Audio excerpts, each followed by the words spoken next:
to log in to your Delta Extranet account. So hello guys, welcome back to my YouTube channel. In this video I'll be showing you how you can easily log into your Delta Extranet account. So first thing, simply head over to any of your browser and simply search in for the following, that is Delta Airlines login.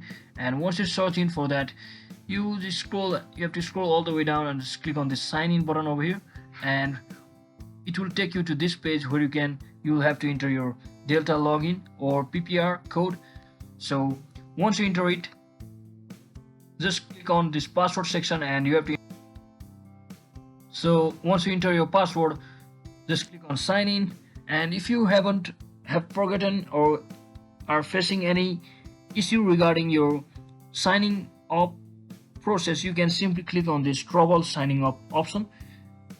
You can see it's completely white because of my theme, so you will be seeing perfectly this trouble signing up option. So you can simply click on it and you can follow the on-screen instruction to further optimize your signing process. And once you fill all of your details just like this, you can simply click on this sign in button and you will be successfully signed in to your Delta Airline Extranet account. So hope this video was helpful guys. If it was, don't forget to like and subscribe to the channel. See you on the next one.